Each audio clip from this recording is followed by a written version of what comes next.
There aren't many punters in NFL history who became household names. In fact, you could probably count them on one hand. And honestly, the list might only have one name: Pat McAfee. A guy who could blast a 60-yard punt like it was nothing. A guy who could lay out returners with hits that looked more like a linebacker than a specialist. And a guy who celebrated punts like he had just won the Super Bowl. Pat McAfee made punting look cool. He made it worth tuning in for every Sunday.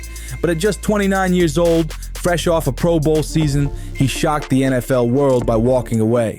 Not because he couldn't punt anymore, but because he had something bigger in mind. Since then, McAfee has built a media empire, wrestled in the WWE, and become one of the biggest voices in sports. But that raises the real question: how good was Pat McAfee actually? Even as a kid, Pat McAfee looked like a natural. He played varsity soccer, volleyball, and football. If there was a ball involved, McAfee was there. And he wasn't just participating, he was excelling. During his senior year, he borrowed $100 from his friend, took it to an underground poker game, and walked out with $1,400. What did he do with that money? He bought a one-way ticket to a national kicking event in Florida. No parents, no plan, just a kid with a dream and a ridiculously strong leg. At that competition, McAfee started drilling field goals one after another, pushing the limits of what the coaches and scouts had seen. Still, it was enough to turn heads. He walked right up to Pat, looked him in the eye, and offered him a scholarship on the spot. Just like that, McAfee was heading to Morgantown.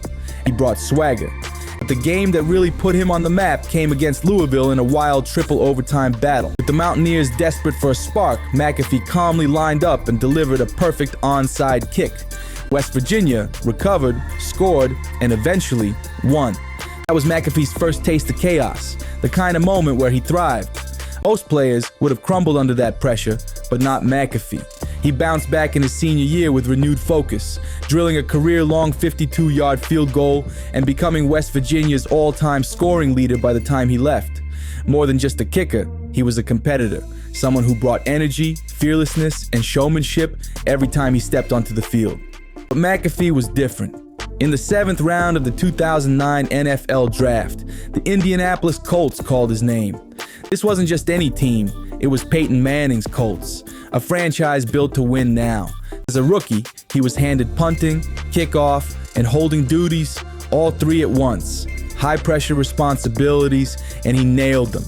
The Colts won the AFC South, dominated the playoffs, and went all the way to Super Bowl 44.